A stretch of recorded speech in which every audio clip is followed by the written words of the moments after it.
It's too cold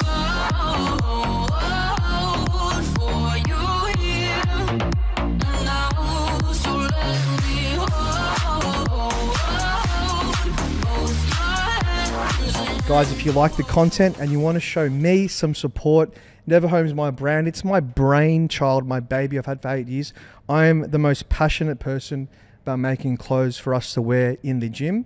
If you get a chance, check out www.neverhome.com and show some love and support. This is one of my new tops coming out. That's Ronnie Coleman, designed as a monster on an oversized t-shirt. We've got our short shorts, we've got our caps, but the range is always expanding. And I want to say thanks if you've already made your purchase. Thank you very much. I love to see you support my brand. All right, welcome back, ladies and gents. Scott Slaman, myself, Johnny Starr, and this is episode 2 of our Sunday Night Live Q&As, which aren't live anymore. But we want to thank you for putting your questions in. Scotty, how you feeling? I'm feeling awesome. Are you nervous this time? Great. I'm nervous as hell. Nervous. I don't think it'll ever go away. I enjoy it. I'm actually don't get nervous anymore. I wish I did a little bit. Yeah. It's like, but the first one I did with, what's that other guy's name, the comedian? Ted Yes. Aesthetics. Yes. Teddy. Phew, I was nervous on that one, but now Okay. you do a few, you feel better. All right. So if you haven't seen us before, Scott is the coach to the great athletes around the world. He's a bodybuilding coach, and he coaches me. We started training together, and we just smash it 5 days a week in the gym. And he's really helped me get my physique back up. And what happened was, I had an idea, and I said, Scotty, let's get you out on social a bit more.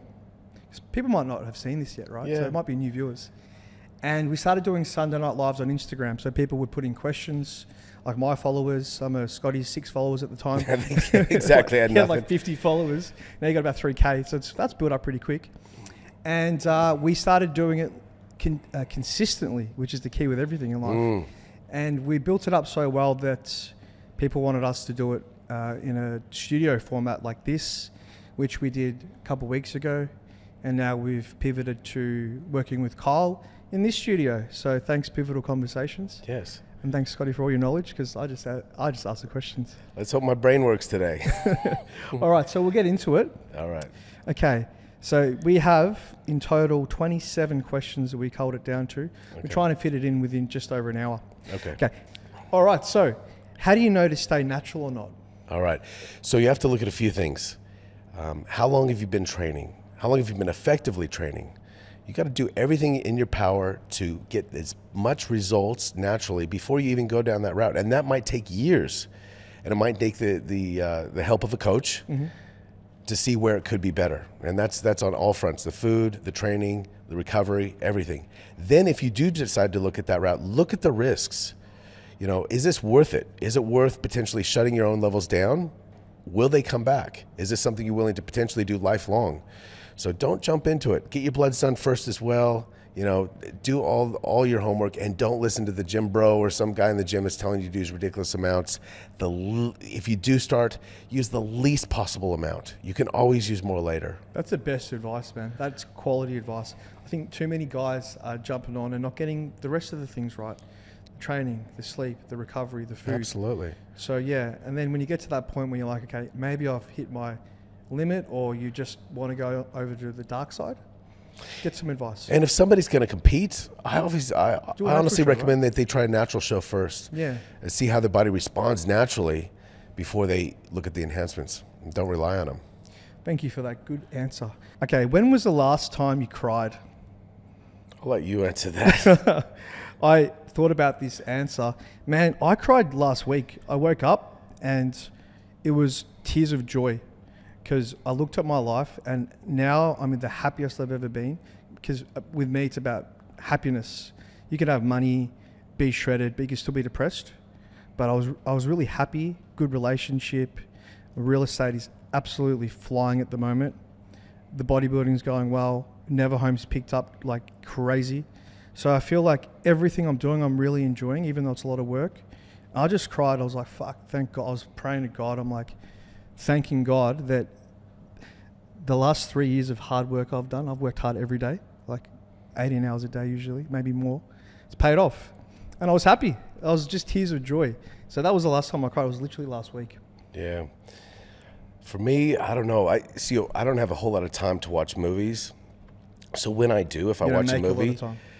well, if there's something even slightly emotional in there, even if it's a happy moment, I'll start tearing up. And even on a TV show, which, because I'm not used to actually having some downtime, Yeah. I'll Need get some quite Novotex. emotional. Yeah.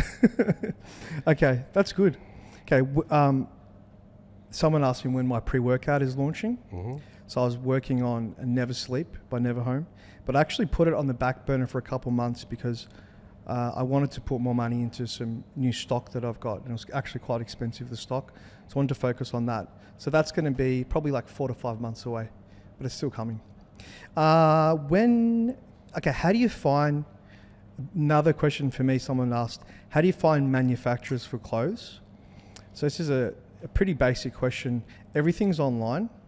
I actually found one of my manufacturers at an expo. They came down, a textiles expo at the Melbourne Exhibition Centre. I went to one of those probably 5 years ago, and I spoke to everyone, and I found, so what you need to do is you need to find out where the clothes you like are getting made and by which manufacturer. And I found where PE Nation was making their clothes, and I know they're quite a reputable brand, and a few other big brands, I won't mention them. And I spoke to those suppliers, and at the time my MOQ, I wasn't getting enough clothes in, so I had to work into this. So these clothes here, these specific clothes here are with a very good supplier. But people ask me for my supplier's details now. I don't give it out because I've worked hard to it's taken me years of hard work. I'm just going to give that information out. If you want to find a supplier, you've just got to keep digging the internet. Go to Alibaba, that's a good place to find suppliers. Or you can just ask for referrals for people who've already done it. But give you an example, when I was launching Neverhome, I asked Ben Francis from Gymshark, who's your supplier? He wouldn't tell me, Of course. So you some of that information you keep to yourself. But they're out there, yeah. To find a good supplier that you can work with, like people that make these specific shirts and my shorts and my puffer jackets, they're at the absolute top of the industry. They make the best clothes with the biggest brands. They're so much more expensive, but you pay for the quality, and the communication with them is world class. So I think I said to you before, I send them gifts, send them Australian chocolates and things. I even sent one of my suppliers this morning a screenshot of the feedback from the clothes. I'm not going to show a name, but I sent this. It says, "The new clothing is impeccable, my brother. Thank you, my friend." And I sent it to my supplier, and she goes, "Glad to hear this." So you make them feel good, but it's about building the relationships up, which is important. Well, let's keep going on. Just keep looking. You'll find them if you put the work in. Here's a good one, guys. Listen up. Tren usage, education, do's and don'ts. All right, the old Tren. My favorite compound. Divorce in a bottle. Divorce in a bottle. No, I so love Tren. be very careful, right? Tren. That's another topic. Tren does best in a caloric deficit. Tren binds to the glucocorticoid receptor. So what that means is when you're in a caloric deficit, it does a great job of holding onto muscle tissue. Now, Tren is also very neurotoxic. So people can go a little bit crazy on it, have a hard time sleeping. Sometimes the benefits aren't worth those kind of risks. However, you can get some benefits from using very, very little amounts. You can start off on 50 milligrams a week, which is very, very tiny, or maybe 100. Not 100 milligrams a day, a week. Well, Tren wasn't it made for cattle to actually grow with less food? The Phenoplex, I think it was, but there's also Parabolin. Parabolin is Tren is made for humans. Okay. Yeah, absolutely. I've been taking the cattle stuff. That's why my legs look like this. No, I'm just kidding. Parabolin from, I think it was out of France. They did a lot of research on it, so it's not, So that's some good advice. Less is more with Tren. Actually, you probably, you're not going to sleep on this stuff if you take too much. Absolutely. So you've got to be really mindful. So, Scotty, thank you. Very good advice there. Favorite country you've visited and why? Well, Australia, probably. Australia? Well, you moved here, right? I moved here, yeah. Was it Seattle? I was in the West Coast in Seattle. Yeah. I was in Seattle. I lived in California, Vegas, all over the West Coast. You lived in Vegas, right? Yeah. Wow. But once I came to Australia, I was like, this is home. You got married? Couple Aussie kids now. Yeah. Your wife she's Australian. She's right? Australian, yeah. There you go. But I'd been here, I think, 10 years before I got married. Oh wow. So how long you been here for now? Like 20 years? Over 20 years, yeah. Whoa. Yeah. You had to go back home again? You went to... Well, we go visit, You yeah. you went in December. It's been a little while since I've been, yeah. Maybe we'll go visit. My auntie's in Seattle. Okay, cool. My favorite country that I visited, I thought about this too. Good memories were in Spain, Ibiza. It was my party days.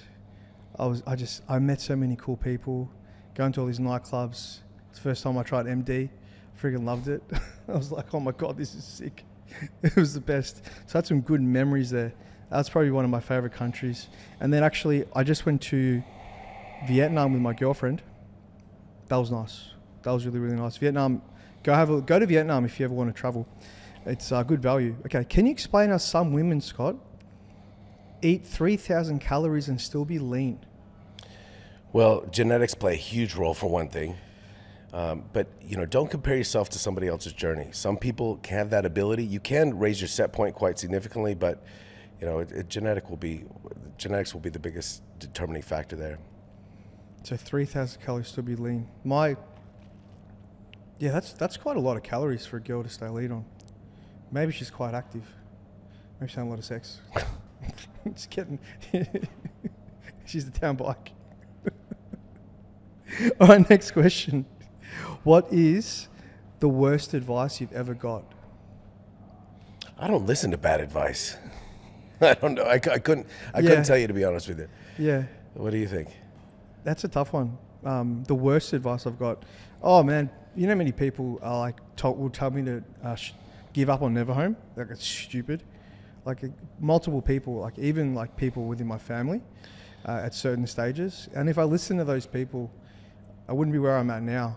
So that's really bad advice. I didn't take it, but I contemplated it at one stage when I was at rock bottom. Like, should I keep doing this clothing line? Do people really like it? Then when I brought it back, man, the love, the people going, I love this brand. It's the best brand. I'm going to tattoo it on me. I'm like, yes. Gave me a lot of confidence. So that's probably the worst advice I ever got. Okay, this is a tough question. You ready? You ready for this one? What's the meaning of life? What's the meaning of life? Somebody taken the piss? No, you know what? Life must have a meaning. Mm. Do you want me to give you my version of it? Yes, please do. So, I'm actually religious. I'm a Christian, right? So I think telling more people about God and spreading that message is a good message, because I think that might get you to heaven. But the meaning for me is living a life. I actually like encouraging people to be better. Like what we're doing now, it's helping people. Do you know what I mean? We're putting the effort. It costs us money to get this studio and stuff. It's not free. But I think encouraging people to be better, inspiring people, and then just not doing, living life in a way where you're not being dodgy, like making money the right way. Like, girls on these OnlyFans and stuff. Like, that's probably not an ethical way to do. So doing things ethically, and you can you don't have to look over your shoulder and be like, I fucked that person over to get where I am. Just doing things right and working hard. I think that's the meaning, and trying to find happiness from that. Mm. Because at the end of the day, you need to be happy. You can be wherever you are, but if you're not happy, there's no point. I know some really rich, miserable people, and some really happy, poor people, and I know some really rich, happy people. So I want to be rich and happy. So finding that balance, it's something along those lines. I don't have the exact answer. Yeah, I think it has to do with perspective. How you look at every scenario of what happens to you, whether you're religious or not, the heaven or hell that you experience on earth now is completely based on perspective. So, if something one person can, like you said, something bad can happen, and one person can view it completely different than another. Some people stress out over the littlest things. Their biceps aren't big enough, and they're thinking it's the end of the world. And another person could, be so happy with just being able to train. Perspective. 100%. That's true. And if you can not stress about things too much, I think my mentor used to say to me, whatever problem you've got now, right? Something happened today. Do you know what happened today a year ago? Like what problem you had? Yeah. Is it going to matter in a year? There's that saying, is this going to matter in 5 years? Whatever's happening, is this going to matter in 5 years? I don't know what happened a year ago from today. I was probably in the gym with you. You know what I mean? Yeah. So yeah, look at everything in totality. Maybe it isn't too bad, and if it is bad, do something about it. You're not a tree. Get off your ass and actually make a move. Yeah. That's important. Okay, here's a question that someone. So I spoke about like my drug addictions in the past. So someone said, "Bro, don't you think it's silly to say in a podcast you had an addiction to drugs? You don't want people at work looking at you different. Sometimes the past shouldn't be broadcasted." I spoke to you about this before we came in. When I was hesitant to speak about my past addictions, I have addictive personality, so I'd do something, I'd go all out. Just how I am, I'm built like that. And then I went down the wrong path with drugs for a while. It's going really hard, and I got out of it. So I got my shit together and I pulled my head back in. And when I spoke about that, I didn't get dozens, I got hundreds of messages from girls and guys saying, "Thank you for speaking about that." And a guy messaged me today. Like we message all the time now, because I've actually helped people and changed some lives through talking about my fuck ups. There's many of them. I still do them to this day. There's some type of fuck up that's happening, but I'm proud of pulling myself out of that, because some people never do. And now I learned so many lessons through that, all these mistakes. If it's a positive, because I learned and I got out of it. So I think it's good that I share the message. And if someone thinks different of me, do you know how much I care? Zero. I don't give a fuck. It's on them, because I know who I am.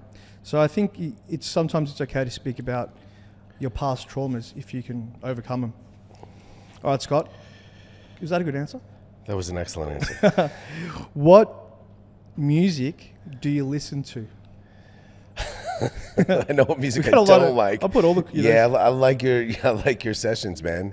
Well, you gave me a few tracks on the last one I'm using. So thanks for that. Yeah, absolutely. DJ Scotty in the house, ladies and gentlemen. You trance? I like trance, I like electronic, I like rap, I like a lot of different stuff. What about you? Well, obviously you put music you enjoy on your sessions. So if you haven't seen me before, I make podcasts on SoundCloud, and they're going to be on all platforms now. I've been making those for about 10 years. I'm up to session 18 that's about to drop. I made this specifically because I wanted a 1 hour mix to listen to of hard, banging ass music in the gym. And I made the first one. You know, that went to world number 1. That's amazing. On iTunes, above Avicii, above Tiesto. I got all the stats still. If you don't believe me, it actually happened. Blew up. And then I put so much time. I might take 6 months to make them. So it's like trancey bangers, like Melbourne style music that G's you up. But I actually like Limp Bizkit. I like punk rock. I love, because I used to play guitar in a band. Or Blink 182. I love Blink 182. I love Sum 41. I grew up playing in punk rock bands. That's right, and skateboarding. And I actually like a little bit of jazz and blues. So that type of stuff's pretty cool too. So everything's really good. I'm not too... There's nothing I don't... Unless it's death metal, but sometimes that's pretty good as well. Gets you going. So all music's good. Okay, Scotty, here's a good one for you. They're not all bodybuilding questions. It's just more random stuff. So what's your favourite hobby? Oh, I'm still looking for one. You're still trying to... is bodybuilding a hobby? I guess it could be considered one, because I thought as I got older that I'm going to transition out of bodybuilding or out of training as hard as I did into something else, and whether it be like. Do you reckon you'll ever stop training? I don't think so. I thought I would change directions, but I keep looking for something else, and I thought maybe I've done yoga and tai chi and all that kind of stuff, and when I was younger I did all the snowboarding, water skiing, and all that kind of stuff, but now I don't have time to do anything, and I just enjoy training and helping people that enjoy training. Do you reckon this is a hobby, us doing this? This could be a bit of a... It could be. Like, I find this a bit of a hobby, sort of. I get into things. I just love so much stuff. So what I've gotten into lately as a hobby is photography. I like cameras and stuff. I've never got into it so much. So I remember I was going to go to Vegas with you. Yeah. And then I decided I won't go. And instead I bought a nice camera. So I bought a Sony a7 III and a nice Tamron lens. I'm learning about cameras and aperture and lighting and exposure. Man, once you get into that world, Martin, you're stuck.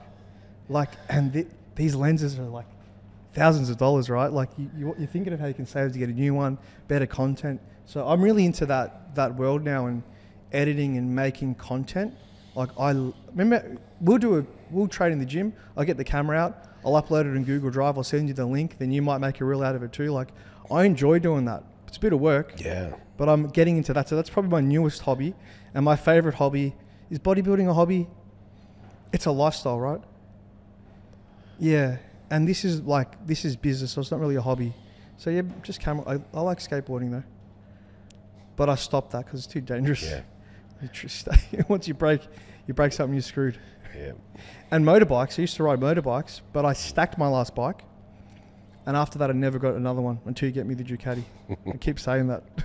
Okay. How much, this is a real estate question because I'm a real estate agent. If you didn't know, Martin, now you know. Thinking of selling, let me know. How much per year can you potentially make in real estate and what's the average? So the real estate industry is harder than people think, but it can be really lucrative if you get your head around it. So I've been in it since I was 18. I started in April 2008, and this April will be my 15th year of real estate. So it's been a while. I've been doing it for ages. And I worked my way up from the bottom. The average real estate agent probably makes like 100 grand a year, I'd say. If you don't make 100 grand a year though, you can't be a real estate agent. Like you'll be a PA, you might be a property manager, but someone who's in sales, for the amount of you want to be making at least clearing 100 grand a year. My director Gareth writes about 1.7 CGI, which means 1.7 million gross commission a year, which is it's kind of the top. And then there's ladies like Michelle Stevens, who's a female agent at O'Brien. I think she did like 3 million CGI last year. She sells about 200 or 300 homes. They're the top of the game. So you can clear $1 million a year if you're a top agent. I've never done that. The most I've ever CGI'd in a year is 453 gross commission. But it depends. See, with real estate, it's just how much work you put in. So I've been working my ass off lately.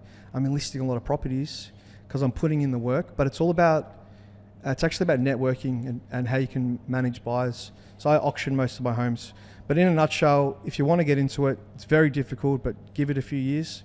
Build up a database, network with as many people as you can, and you have to sell. If you're not going to sell, you'll fail. You won't pay off your retainer, and you'll never make it. But the average is probably 100 grand, I reckon.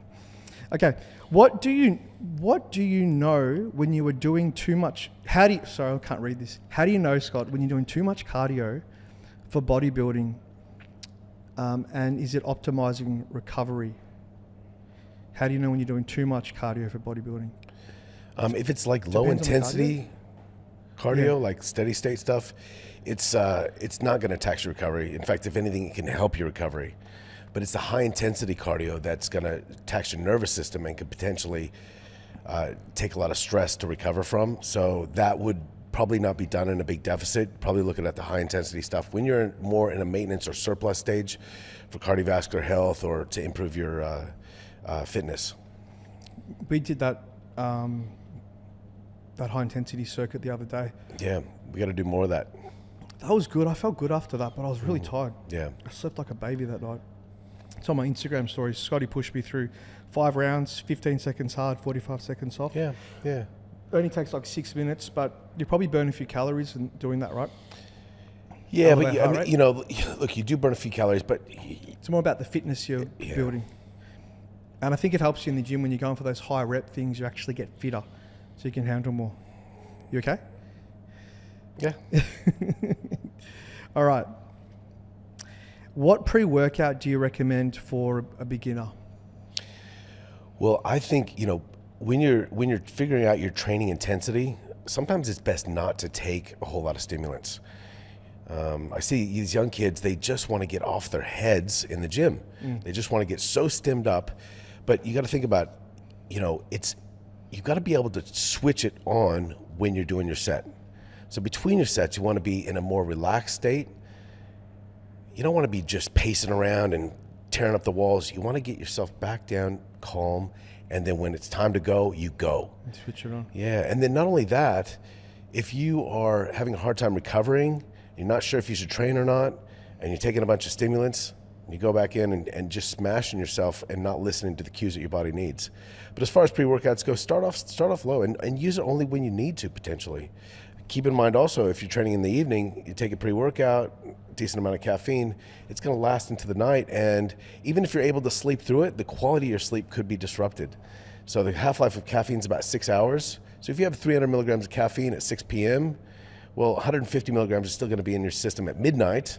And then at 6 a.m., let's say 75 milligrams. That's just roughly. But the quality of, if you are able to sleep, the quality of your sleep might not be as good. So keep that in mind. So touching on that, would you say if you're doing a PM session after your 9 to 5, you go for something that's low stim, just like a very, pump very formula, low stim. Yeah, something nootropic based. You could use even some of the nootropics are going to give you stimulate. Even things like tyrosine can stimulate dopamine levels, and that can keep you more stimulated. But maybe focus more on the pump. You know, look at things like citrulline and you know, some sea salt and pomegranate and things like that in your intra workout. We didn't have pre-workouts when I started training. It only came in when I was like 22, 23. But Really? when I was 16, 17, 18, there was no pre-workouts. When I was training at gyms then, we just had creatine and protein shakes. In the States, we used to do ephedrine when it was legal. What's that? Ephedrine. What's ephedrine? Ephedrine. Ephedrine. Is that like cold and flu medicine or something? Well, yeah, it's it's very strong, potent. It's banned. You gotta get us some, Martin. No, we're not getting any. Yes, we are. Guys, another quick break. Hope you're enjoying the episode. Whatever you're watching this on, whatever platform, if you get a chance, please give us a review and subscribe to all our channels. Let's get back to the episode. How to adjust calories after a long deficit phase. Do you jump to maintenance or reverse diet? Okay, it depends. So if you've been in a deficit for a very long period of time and you haven't done diet breaks or anything like that, some things start to slow down. So your thyroid production can slow down, your leptin levels decrease, and you know everything creeps along. And if you go straight to what you thought was your maintenance, you could start to put on a little bit of fat too quickly. So my recommendation is to go a little bit under maintenance initially, allow things to catch up a little bit, and then creep on up to maintenance and there above if you're going into a lean gaining phase. Good advice.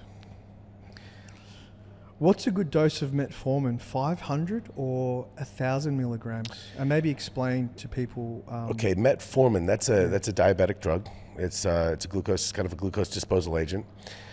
So the answer is it depends. Now, I don't believe in everybody should take metformin automatically. You look at the circumstances, you look at the fasting blood glucose levels. So as people are pushing food up higher and higher and higher, you might start to run into some things like insulin resistance. Fasting blood glucose levels could rise, and that could be on the cards, but it wouldn't be something you just take willy-nilly. So you look at the parameters, look at the scenario, look at family history. Do you have diabetes in your family? This could be another determining factor if that's something you should be looking at. There's also other added benefits to metformin. Can be looked for longevity, for liver health, for cholesterol. But look, it's still a medication that you shouldn't just jump on because you know the next guy recommends it. How do you get it? Through a doctor. Okay, yeah. I don't even really know what it is. You know. Okay. Thoughts on push-pull legs rest. Repeat in order to recover from a big leg session. So push, pull, legs, rest. Yep. So if you're doing push, pull, legs, rest, and you're finding your legs are having a hard time recovering, then that's very, very possible. There's a couple different options you could do in that scenario. One is you could do a 2-day on, 1 day off. So it might look like push, pull, rest, legs, push, rest, pull, legs, and so on and so forth. So you're putting more rest days in there. Another option is you could split your legs up to where you're doing push, pull, quad focused leg day, push, pull, hamstring focused leg day. So that would be another variation. Good advice. Here's an interesting question. Are hex bar deadlifts equivalent to the conventional deadlift in terms of muscle growth? Okay, hex bar deadlift, also known as a trap bar. You're able to hold your hands in a neutral position. Kind of goes around you. Yeah, yep. You're able to hold your hands in a neutral position by your sides. Yep. Like and you're able to stand just basically straight up. So you don't have to worry so much about the bar being in front of you. So it's much easier to get your form down. So I think it's actually superior. I mean, look, proper powerlifters are going to, probably put it aside, is that's not a conventional deadlift, but as far as, being structurally sound and doing what you're trying to do, I think it's a great option. Feels safer doing it. Yeah, On the and lower and back. with that hex bar or trap bar, you can do, your straight-legged deadlifts and RDLs on that too as well, if you like. Sweet. Do I have to... Here's a good question. Martin, do you know the answer to this? I'll ask you this one, okay? Do I have to deadlift to become a great bodybuilder? Martin says, no. No, that's correct. That's correct. Is that correct? Look, deadlifts, can be fine. You can put a decent amount of muscle on. The issue with deadlifts is you're working a lot of muscle groups at once, which is fine. But you've got to think about the recovery capabilities that you have. So, what is being worked on a deadlift? You've got your quads, hamstrings, glutes, yeah. lower back, traps. A Even little bit of forearms lats. if you're not using straps. So, but is that's going to tax your recovery system so much. My preference would be for muscle growth is to specify it a little bit more. So would look at, for whole posterior chain, looking at like a straight-legged deadlift where you're controlling the eccentric, hitting more of the hamstrings and glutes and erectors and traps and all that, or an RDL, which is going to be a little bit more glute dominant. So and then as far as back, you want to stress you want some bracing. I would look at bent over barbell row. So that I wouldn't say that it's necessary. If you like to do them, great. But keep in mind, it's going to tax your ability to recover. I mean, I guess it's good for building a thick waist. Well, that's debatable, but yeah. I mean, Piss a few people off, so that'll piss people off. I Stir the pot a little I bit. don't deadlift, and I think I look pretty decent. I just found it bad on my lower back. Yeah, and we've been doing more of the straight-legged deadlift variation to get your hamstrings up, whereas a conventional deadlift's going to put a lot more stress on your quads, and your quads are already very strong. Hamstrings there, we get there in the camera. Well, we worked on. We should talk about this as well at the end. But how much we worked on our physiques to get us where we are. All the maintenance stuff we did. We saw specialists. Remember? Yeah. All the mobility work we did. If we didn't do that, we wouldn't be able to train the way we're training now. Absolutely. So that's something we should probably speak about too, because we went hard on that, and we looked at it like doctors. We were like, how can we be optimal? And we saw so many people. Yeah. Did everything we could. My back now, I don't get lower back pain anymore. Yeah, exactly. So it's all fixable. That's another topic. But yeah, deadlifting, great if you want a thick, ugly waist. Okay. Don't listen to German. Oh, deadlifting, God. German volume training, I just say because I suck at deadlifting. If I was good at deadlifting, I'd be like, yeah, it's great. Yeah. German volume training.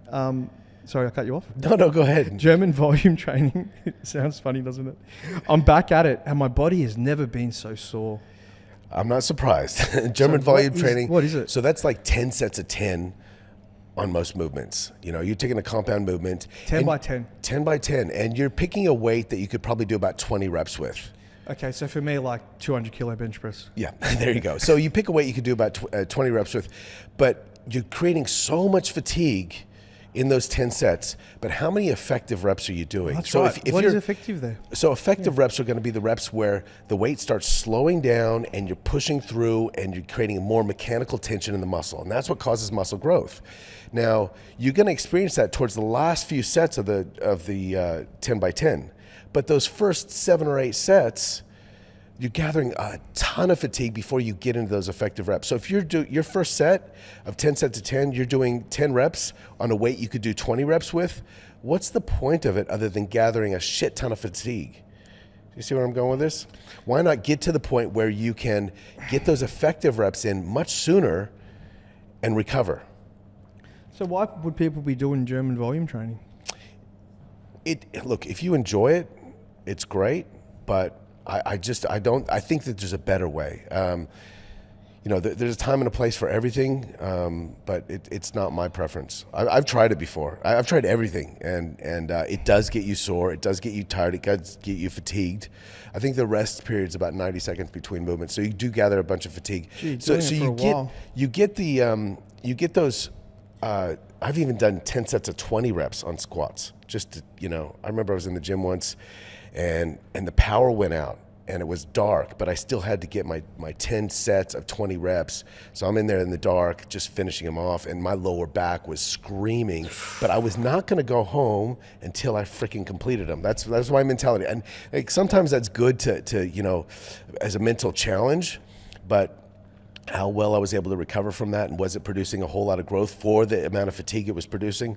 Maybe not the benefit versus the effort. Do you want to explain the style of training we're currently doing as something else too? Like when we train, we really do.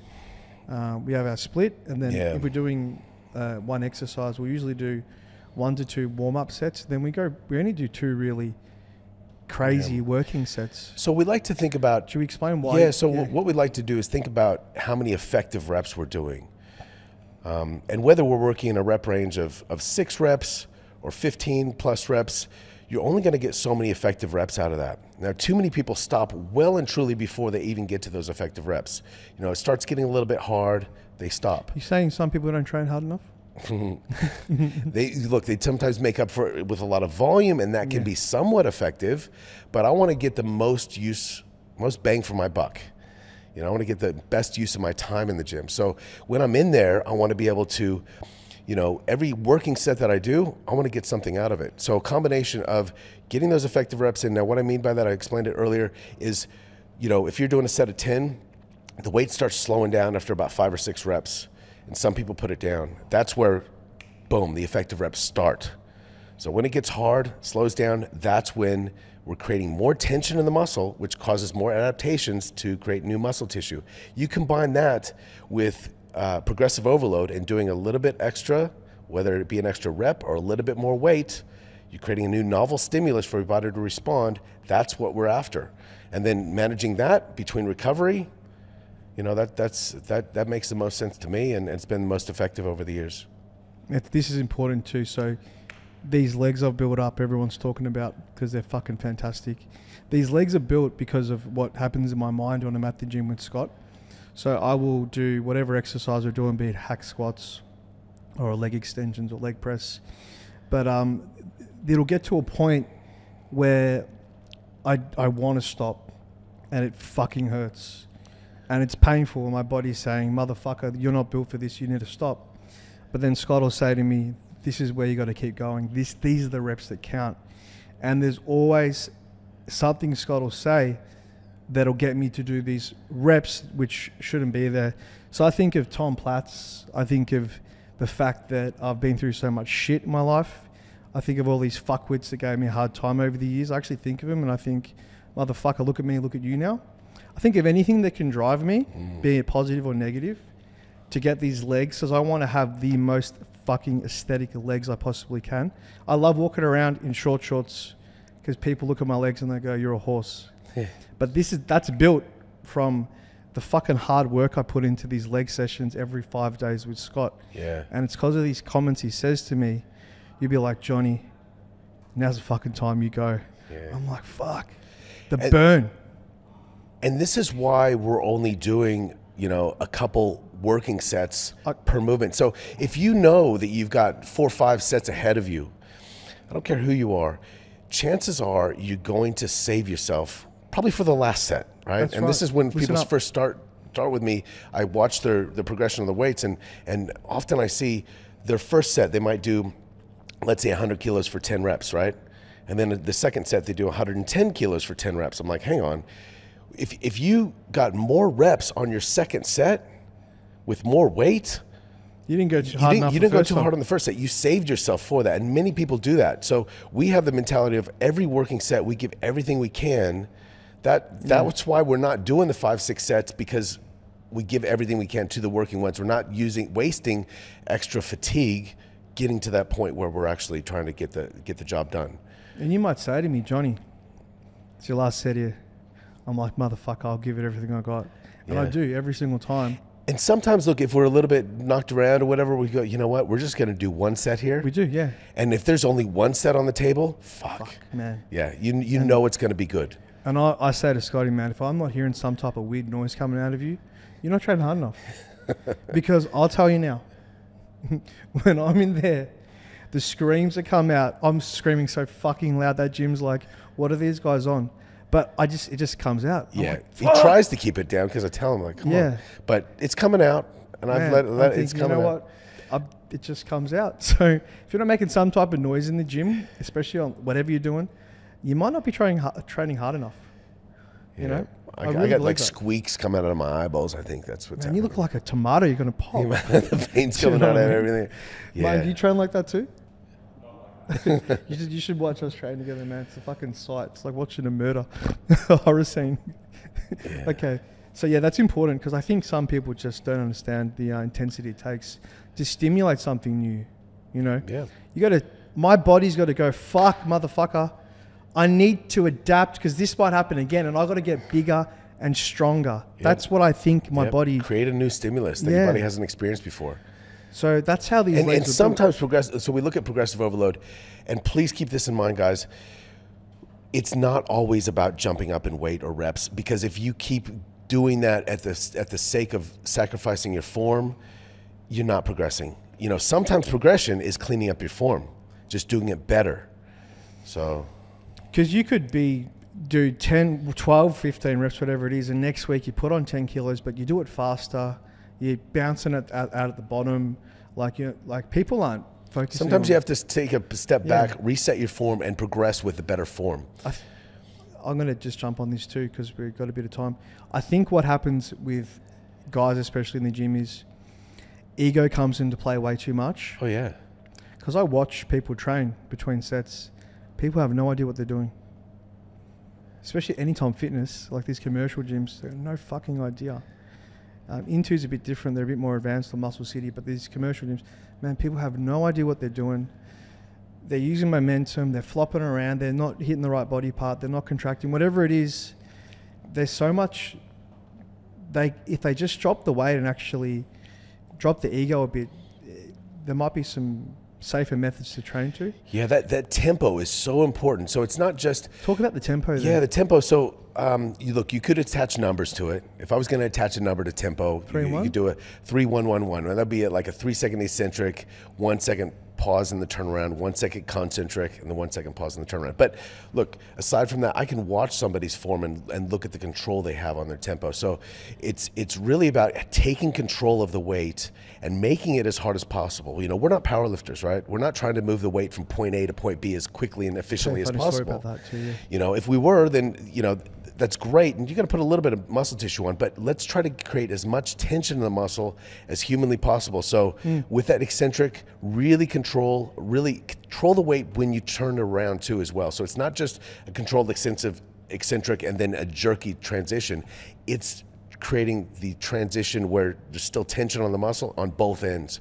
So it's a really cool thing to watch. You know, I get excited. And your form is phenomenal. I consciously make so much effort to keep my form good, but still train with intensity. Absolutely. And you know, it's funny because you just said this. I'll touch on this too. We aren't powerlifters. You know, there's two different things people are training for. I'm training to be a bodybuilder and to look a certain way. Yeah, we want to lift weights that are heavy and push ourselves, but I'm not trying to bench press crazy amounts of weights. And bench pressing is actually very dangerous. You can fuck your shoulders up. There's so many other things you can do to stimulate your chest without actually bench pressing, which, you know, I don't think you don't even need a bench press. You could do flies, freaking wraparounds, and you could get better contractions that actually build a bigger chest than bench pressing and blowing out your shoulders. So I just want to talk about this because people ask you, how much do you bench press? Yeah. I'm thinking, and before I'd say, oh, I don't go for my 1 RMs. Yeah. Now I just say 250 kilos. They're like, what? I'm like, yeah. And look, Cool. I see some of the guys, you know, It happened the other day. there's I'll show you. acceptance to the rule, but some of the guys that are some of the best bench pressers, you know, you won't see massive developed pecs. You know, it's 100%. Yeah. There's people that can bench a lot that have got no chest. Someone said this to me the other day, Scott. He goes, how much do you bench press? It was a developer I know, right? Because his kids go to the gym. Yeah. He says to me this, I'll quickly show you. Hey, mate, how much do you bench? I said, 240 kilos. On the gear, I'm like, nah, mate, all natural. What's the matter? Yeah. You know, I look like this because I train a certain way. Yeah. I'm not here to push. I'm not trying to be the strongest guy in the world. Yeah. So it's about how you control the weight and move it. Time under tension, slow negatives, pause reps at the bottom. I used to do a lot of half reps and things. We don't do much of that, but I think that works too. Yeah. Like half reps. Oh, you can reps. definitely work different portions of the movement. You know, and this is why we like the prime equipment too as well, because we can actually change where the position is going to be the hardest, whether it's going to be hardest at the top in the contracted position, or if it's going to be harder in the stretched position, more in the lengthened position, and you know, and doing partials even within there. So yeah, I love Prime, you can use that as a reel for advertising. Scott Slaman. But seriously, we like the Prime equipment. And thanks to Sham, so you mentioned Into Performance as well, they have Prime equipment. So there's special things. And we only train it Into because of the equipment. Like we train, we drive. You drive past like 7 gyms to get there because the equipment's so good. There's a few more questions I'll get through, Scotty. Okay. If someone's weight stalls, but it's pushing 4,500 calories, what macro to increase? Depends on digestion. That's going to be the biggest factor as far as that's concerned. But for most people, it's going to be carbs. But also look at what kind of weight you're putting on too. Make sure that you're putting on lean tissue and you're not just looking at the scale. So definitely carbs. I knew you'd say that. What's your thoughts on Deca? Deca, yeah. Look, I'm not a huge fan. Used to be okay in my mind, and then repeatedly over and over again, I used to see people tell me their feedback on Deca, and then I noticed this with myself, is they just weren't feeling good on it. You know, maybe feeling a bit depressed or anxious, and you know, I started correlating that, and I looked into it further, and I could see that this is actually neurotoxic. And I'm going, okay, maybe this isn't as good as we thought it was. Not only that, but it's not great for your heart and everything else. It's not more beneficial in those regards. If a person hypothetically was going to use something like that, it might be better to use like a nandrolone phenylpropionate versus a nandrolone decanate, meaning if you don't like the effects that it's happening with you, it's out of your system much quicker, because the nandrolone decanate takes ages to clear out of your system. So if you don't like whatever's happening, you stop, it's still running in there for ages, right? The half-life on it's, I can't remember, I think 14 days. So 4 to 5 half-lives to clear, do the math. It's a while to get out of your system.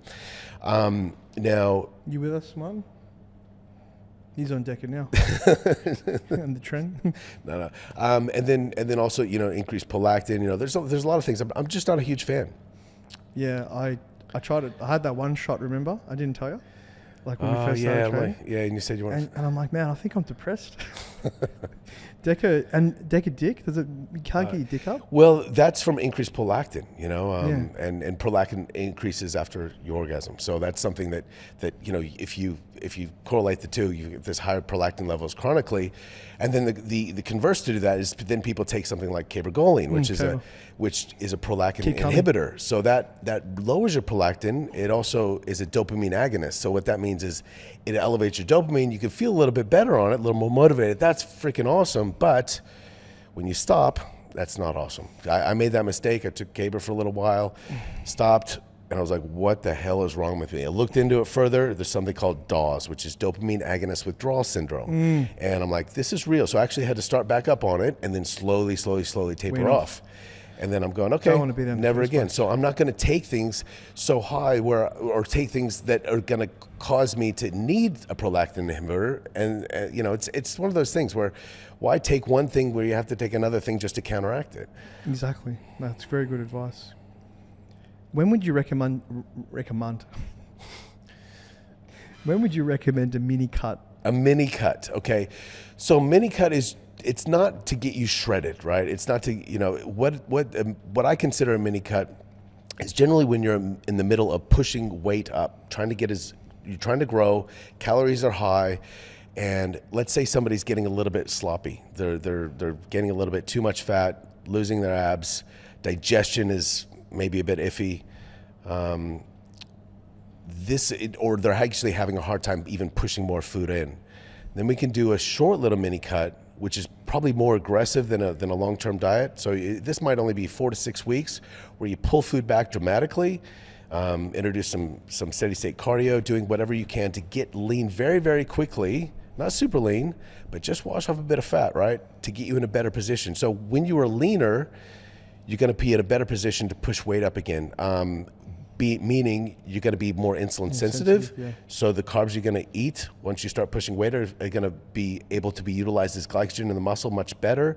Less aromatization. So if you are on PEDs, so less conversion from testosterone to estrogen.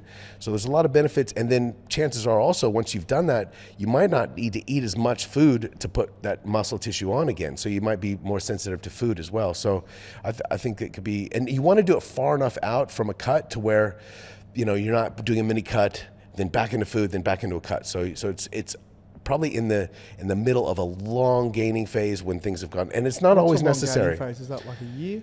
Could be a year, yeah, absolutely. Yeah. Interesting. I feel like I do them every time I have a holiday like that. Yeah. I'm like, remember You're always lean, man. What are you talking about? Yeah, but I'm going to go away again in September. I'm going to get diced for that. Okay. I know, yeah. I don't know what to do, so it's easy. Well, we'll now. probably put you, we'll probably see if we can't get you growing even more prior to then too as well, and then we'll do a little. Yeah. Up the Tren.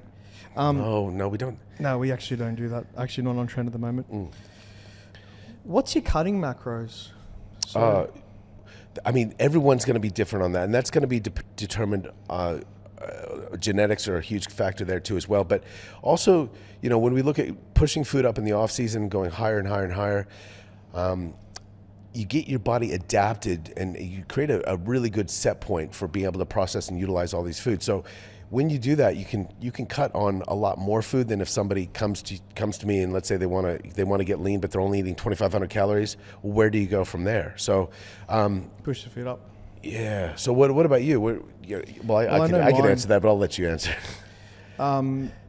300 protein, 250 carbs, like 60 grams fat, and then we might do a refeed every now and again. Yeah. And then I might drop the carbs down to like 150 if I need to. Yeah, and that's for only a very short period of time. Yeah. I mean, some people can diet. I got guys that can diet on 3,500 calories plus, and they're losing weight on that and getting consistently leaner. And this is the point too as well. If you're getting leaner, if let's say you're doing a show or whatever it might be, and you're consistently getting leaner, you don't need to necessarily keep dropping food just because you're 8 weeks out or however many weeks out. You look and you see, okay, how are you progressing? You're still getting leaner. Keep going. You don't need to necessarily keep dropping because, you've got X amount of weeks left. I haven't eaten under 2,500 calories in the past 3 years. No, why? You don't need to. Never. Yeah. Some people do. I've got some people that need to go under, even a guy might need to go under 2,000 calories because that's just them, My output's pretty high because I'm smashing in the bedroom. Scotty, this is a very important question. There's 2 left and we've hit the hour. Oh boy. Okay.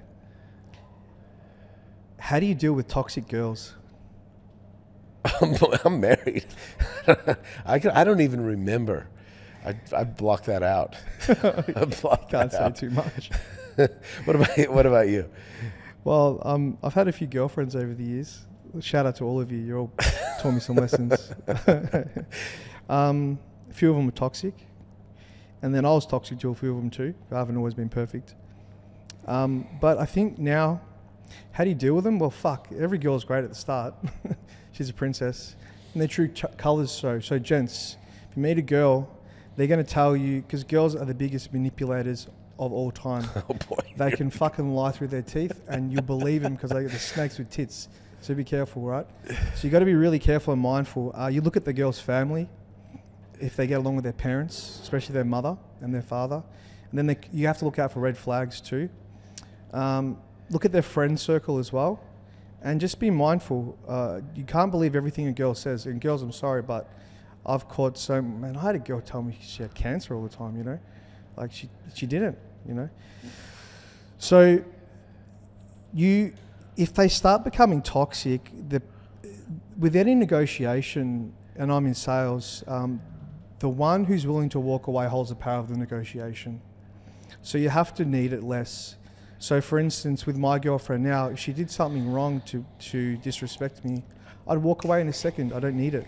And she knows that too. So she won't disrespect me. And I won't disrespect her.